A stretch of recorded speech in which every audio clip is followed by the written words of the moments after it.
10월 22일 화요일 글로벌 마켓 헤드라인입니다. 바이든 대통령이 미국과 러시아의 정상회담이 가능하다고 말했습니다. 푸틴 대통령은 구체적인 계획이 없다고 전했습니다. 푸틴 러시아 대통령은 우크라이나 동부의 친러 반군 공화국 독립을 승인할 예정이라고 말했습니다. 유럽연합이 크림반도 합병과 관련해 러시아 인사 5명을 추가로 제재하겠다고 밝혔습니다. 미셸 보우먼 연준 이사는 미국 연준의 3월 50 베이시스 포인트 금리 인상이 가능하다고 전했습니다. JP모건은 연준이 올해 3월부터 9회 연속 금리 인상을 시행할 것으로 전망했습니다. 영국이 법적 방역 규정을 전면 폐지했습니다. 이에 따라 확진자 자가격리와 무료 검사가 중단될 예정입니다. 비트코인이 러시아와 우크라이나 긴장감에 38,000달러로 하락했습니다. 중국 최대 가상화폐 거래소 후오비의 창업자가 비트코인 강세장이 2024년 말까지 없을 것이라고 경고했습니다.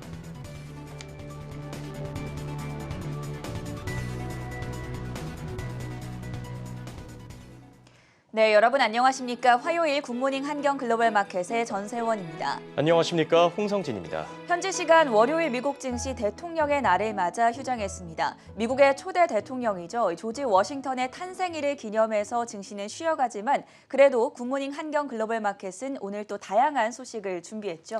네, 그렇습니다. 밤사이 나온 자세한 소식들 또 한 주간의 증시 흐름까지 오늘 다양한 내용들 많이 준비했으니 7시 30분까지 저희와 함께 하셨으면 좋겠습니다.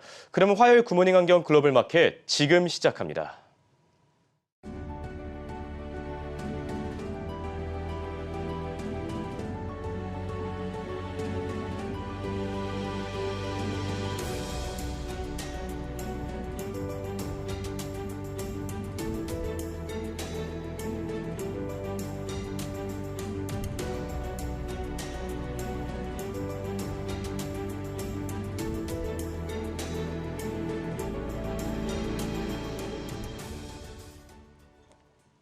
네, 오늘 미국 증시가 쉬어가는 만큼 한 주간의 글로벌 증시 시황 살펴보겠습니다. 이혜은 그리고 강수민 캐스터가 준비했습니다. 안녕하십니까?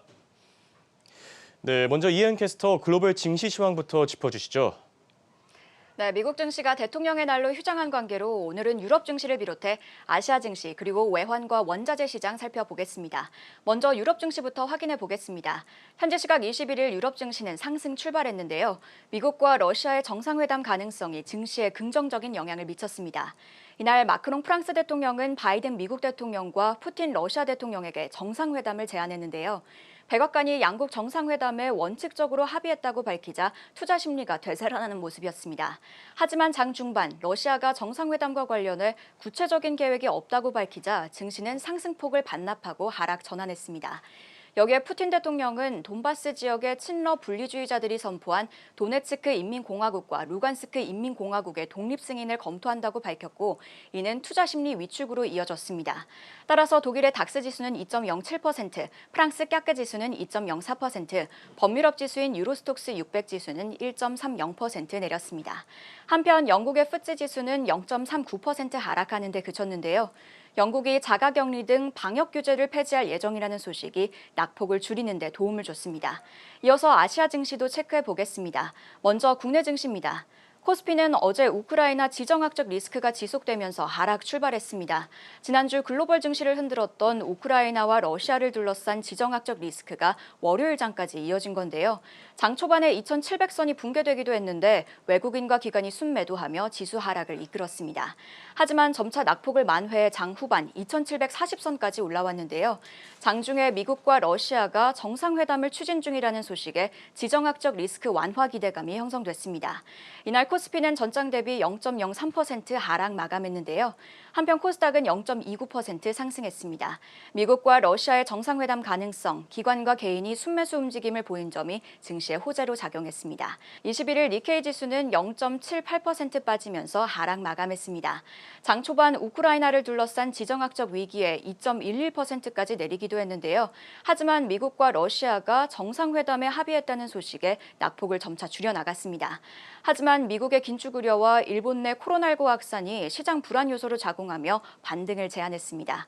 홍콩 항생지수는 전장 대비 0.65% 내렸는데요. 텐센트, 메이투안, 알리바바 등 시가총액 상위 기업들이 약세 보였습니다. 다음으로 달러 인덱스 체크해 보겠습니다. 외환시장 역시 러시아와 우크라이나를 둘러싼 지정학적 위기를 예의주시하고 있는데요. 달러 인덱스는 장중 한때 96선 아래로 내려온 바 있는데 현재 다시 96선 위로 올라왔습니다. 국제유가도 살펴보겠습니다.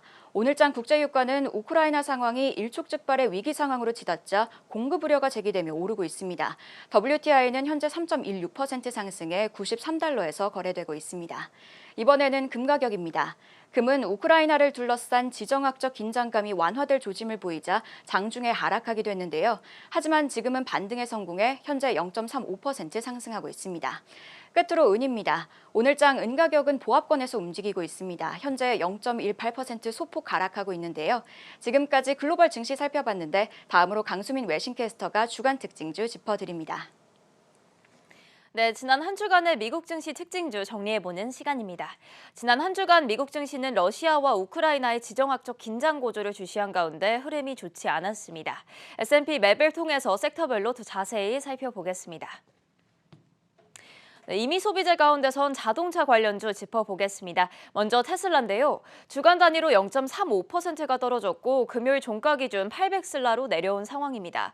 미 증권거래위원회와의 분쟁이 계속되고 있다는 점, 그리고 잇따라 전기차 리콜을 발표하고 있다는 점, 미국 최고의 소비 잡지로 알려진 컨슈머 리포트가 선정하는 올해 최고의 전기차 1위 자리를 내주는 등 최근 여러 악재가 나오고 있습니다. 테슬라 주가와 연동된 상장지수 상품인 이 ETP들의 희비도 엇갈리고 있는 만큼 투자 시 유의하셔야 할 것 같고요. 포드는 어제 전해드렸듯이 전기차 사업을 분리하는 방안을 검토 중이라고 블룸버그 측이 전했습니다. 전기차 부분의 경쟁력을 갖추기 위함인데 스핀오프 움직임에 대한 추측도 나오고 있습니다. 다만 짐 팔리 CEO는 포드 플러스 계획에 집중하고 있다며 아직까지 분사 계획은 없다고 전해왔습니다. 한 주간 대형 기술주들이 타격을 받았는데 그중 알파벳과 메타 소식 살펴봐야겠죠. 애플에 이어 구글도 새로운 개인정보 보호 정책을 발표했었습니다. 프라이버시 샌드박스라는 이 새로운 정책은 앱 개발사들이 이용자들의 개인정보와 활동 이력을 수집하지 못하도록 하는 건데요. 매출의 95%를 온라인 디지털 광고에서 확보해온 메타가 타격을 받을 전망입니다. 그나마 다행인 것은 구글의 정책 변경이 2년간의 유예 기간을 뒀다는 건데 하지만 메타는 주간 단위로 6% 빠지며 아직 낙폭을 회복하지 못하고 있습니다. 금요일에는 장중 52주 신저가를 기록하기도 했고요. 알파벳도 주간 단위로 2.7% 내림세를 기록했습니다. 반도체주 가운데선 인텔이 한 주간 5% 낙폭 기록하며 가장 크게 빠졌습니다. 뱅크 오브 아메리카가 시장 수익률 하회 의견을 유지하면서 금요일장에서도 인텔은 5% 빠지며 장중 52주 신저가를 기록했고요. 다우지수 하락을 견인했습니다.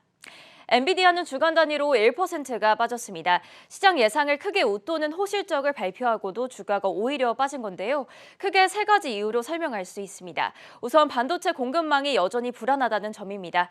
두 번째로는 실적에 대한 기대감이 선반영됐다는 겁니다. 실적 발표 하루 전에만 주가가 9% 급등했습니다.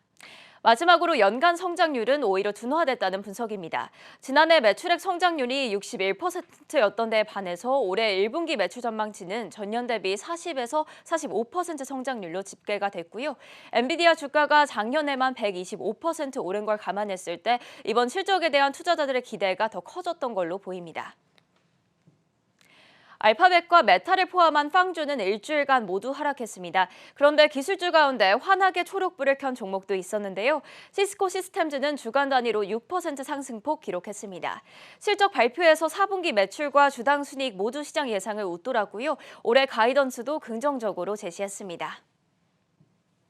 이어서 에너지주 살펴보지 않을 수가 없는데요. 우크라이나발 지정학적 위기가 막 고조되기 시작했을 때 국제유가는 7년 만에 최고치를 찍으며 95에서 96달러 선까지 오르기도 했습니다. 하지만 이란의 핵 협상 타결 가능성이 유가 상승폭을 제한시켰습니다. 대부분의 에너지주가 주간 단위로 하락했는데요. 주간 단위로 옥시덴탈 페트롤리움이 8% 가까이, 또 엑슨모빌과 쉐브론은 3%대 빠졌습니다.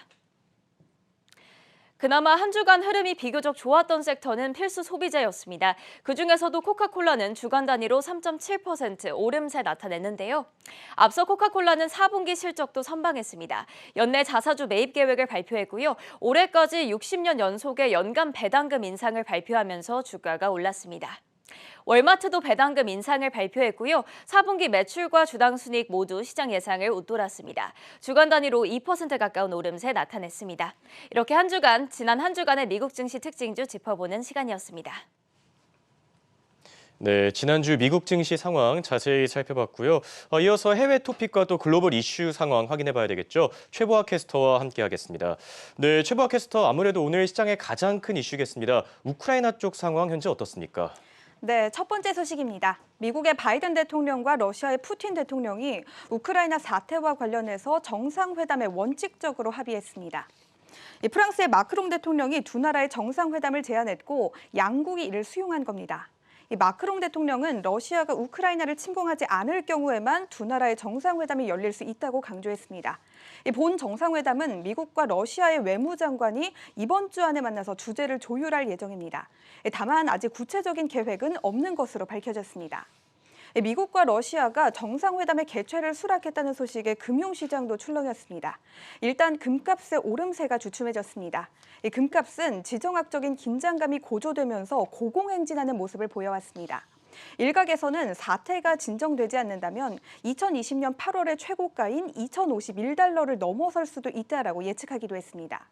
현재는 위험자산 회피 심리가 누그러지면서 상승폭을 줄여가고 있는 모습입니다. 그래도 현재 1,907달러 선에서 움직이고 있습니다.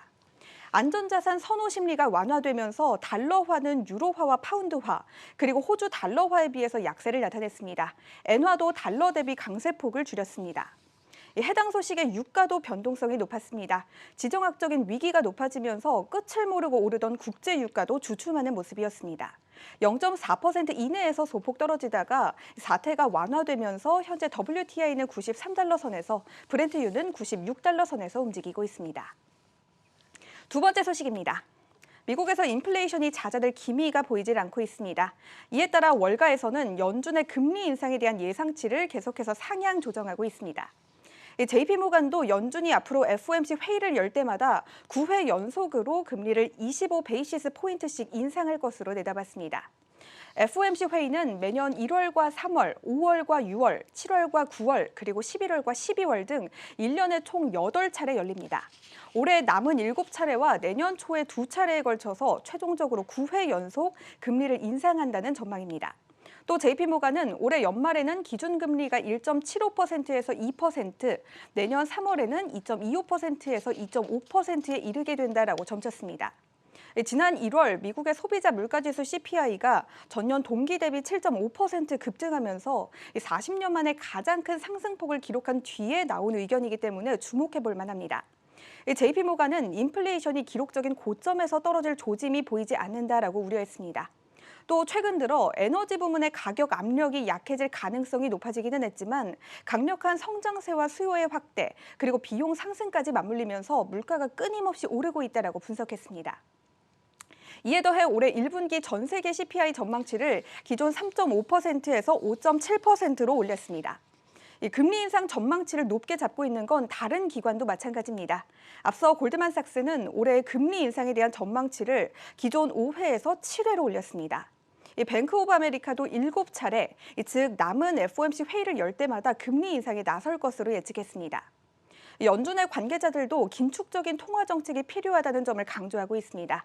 찰스 에반스 시카고 연은 총재는 현재의 기조에서 상당한 조정이 필요하다라고 말했습니다. 얼마나 큰 폭의 조정이 필요한지에 대해서는 인플레이션의 추이에 따라서 달려있다라고 덧붙이기도 했습니다. 세 번째 소식입니다. 세계 최대 가상화폐 거래소인 후오비의 공동 창업자인 두 주인이 지금까지의 흐름을 기반으로 본다면 비트코인은 2024년 말이나 2025년 초까지는 강세장을 보지는 못할 것이다라고 말했습니다. 이 비트코인의 강세장은 몇 년에 한 번씩 나타나는 이른바 반감기와 밀접한 관련을 보입니다. 이 반감기란 비트코인에 내재된 코드에서 작성된 것인데 이 채굴자가 가상화폐 네트워크에서 거래를 검증하는 데에 대해서 받는 보상을 절반으로 줄이게 됩니다. 쉽게 말해서 대략 4년마다 발생하는데요. 가장 최근의 반감기는 2020년 5월이었습니다. 따라서 2021년의 비트코인은 사상 최고치인 6만 8천 달러 이상까지 올랐습니다. 이 비슷한 사례는 2016년에 또 한 번 발생했는데요. 그 다음 해에 비트코인이 사상 최고치로 뛰었습니다. 이 정점에 도달한 후에는 급락했습니다. 그리고 현재는 작년 11월 고점 대비 40%가량 떨어진 상태입니다. 이 다음번 반감기는 2024년에 나타날 예정입니다. 이 후오비는 만약 이 주기가 맞아 떨어진다면 우리는 지금 약세장의 초입에 있다고 본다라고 소신을 밝혔습니다. 하지만 시장에 영향을 미치는 다른 요인들이 너무나도 많기 때문에 정확하게 예상하는 것은 정말로 어렵다. 최근 가장 큰 타격을 준 지정학적 긴장감과 코로나19 팬데믹 역시 예측하지 못했던 것이다라고 덧붙였습니다. 다만 2024년 말에서 2025년 초까지는 비트코인의 강세장을 맞이하기는 어려울 것이다라고 일축하기도 했습니다. 최근 비트코인의 가격이 약세를 나타내고 있습니다. 투자자들은 비트코인이 횡보 장세를 지속하는 이른바 겨울이 온 것이 아닌지에 대해서 우려하고 있습니다. 현재 비트코인의 가격은 3만 8천 달러 선에서 움직이고 있습니다. 네 번째 소식입니다. 대체 불가 토큰인 NFT의 유명한 거래소 중 하나인 오픈시가 피싱 해킹을 조사하고 있습니다. 오픈시의 CEO인 데빈 핀저는 피싱 공격이 약 4시간 전에 멈췄다. 이 공격이 오픈시 웹사이트에서 이어진 것은 아니라고 본다라고 입장을 전했습니다. 지금까지 32명의 사용자가 공격자의 악의적인 결제 요구에 응한 것으로 보인다라고 급박했던 상황을 전하기도 했습니다. 또 이들의 일부 NFT가 도난당한 것으로 분석된다라고 설명했습니다. 현재 도난당했던 일부 NFT는 회수된 상태입니다. 오픈시는 이번 해킹의 규모가 약 2억 달러에 달한다는 루머는 사실이 아니라고 일축했습니다. 현재 해커는 훔친 NFT를 팔아서 얻은 약 170만 달러치의 이더리움을 디지털 지갑에 보유하고 있는 것으로 밝혀졌습니다.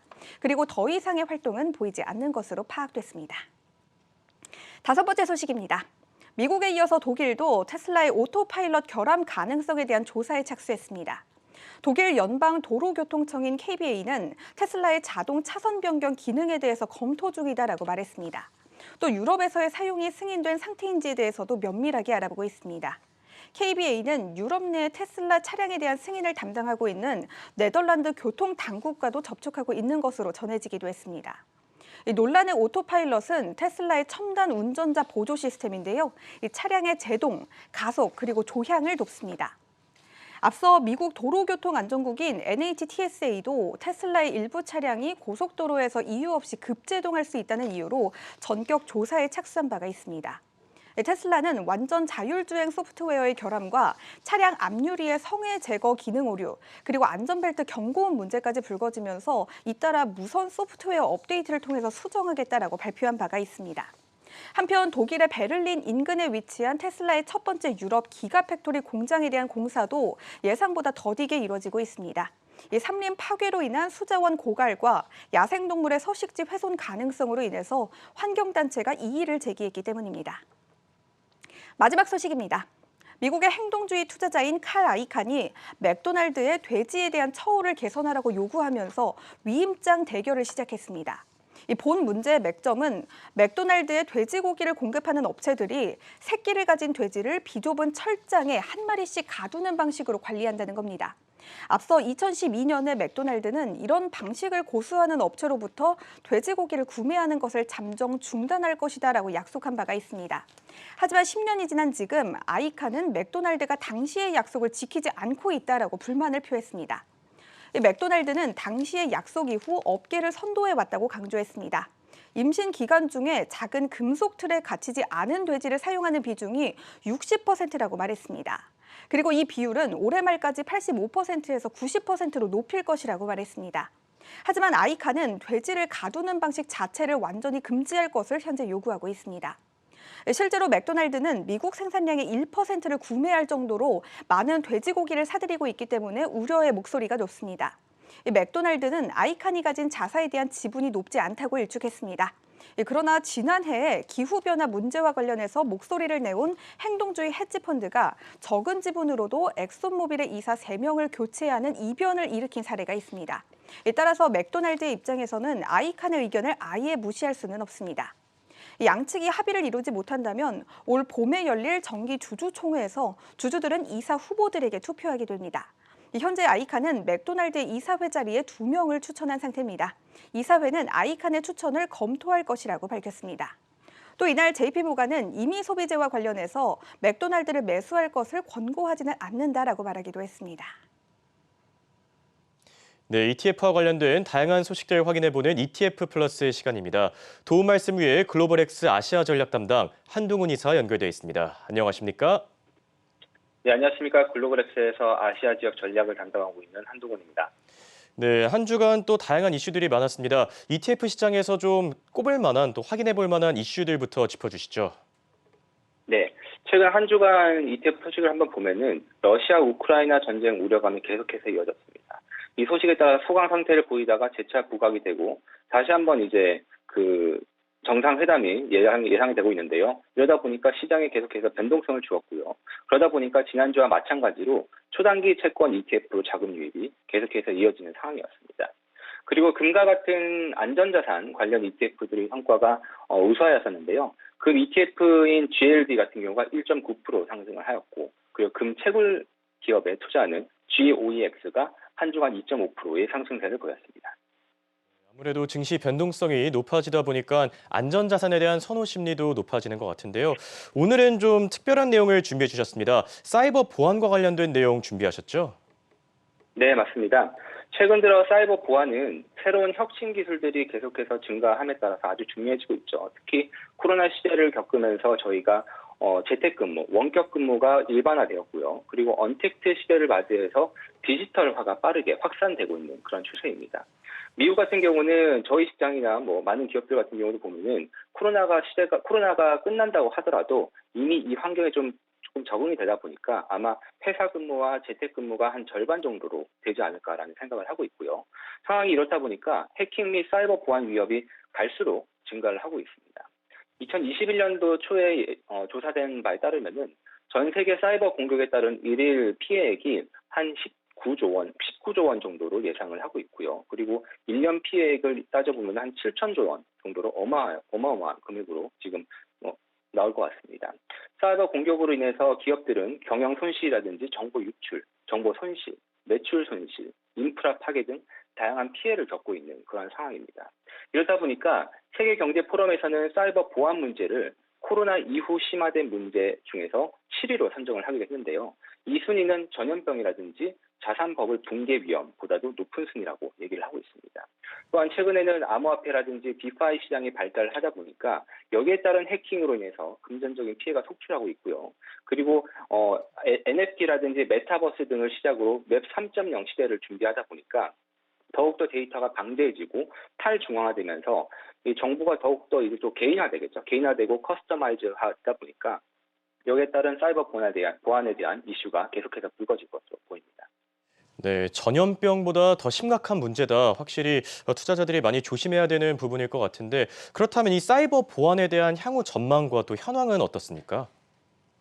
네, 현재 글로벌 사이버 보안 시장의 규모를 보게 되면은 2021년도를 보면 한 2,179억 달러, 원화로는 한 2,600조 원 수준인데요. 이것이 2025년도가 되면은 한 3,454억 달러, 원화로 한 4,100억 정도, 100조 원 수준으로 약 57% 정도 성장을 할 것으로 예상을 하고 있습니다. 특히 주요 기업들의 경영진들을 대상으로 설문조사를 한번 해보니까 가장 시급하게 지금 기업의 그 인프라 분야를 투자해야 될 돈이 무엇이냐라고 물어보니까 대부분이 전부 다 사이버 보안을 꼽고 있는 그런 상황이었습니다. 실제로 많은 미국에 있는 빅테크를 포함한 다양한 기업들이 사이버 보안 투자 계획을 발표를 하고 있는데요. 애플 같은 경우는 9,000개 이상의 부품 협력사를 위해서 새로운 보안 프로그램을 개발하고 있고요. 마이크로소프트 같은 경우가 5년간 24조 원을 투자, 그리고 구글 같은 경우도 5년간 12조 원을 투자한다고 발표를 했습니다.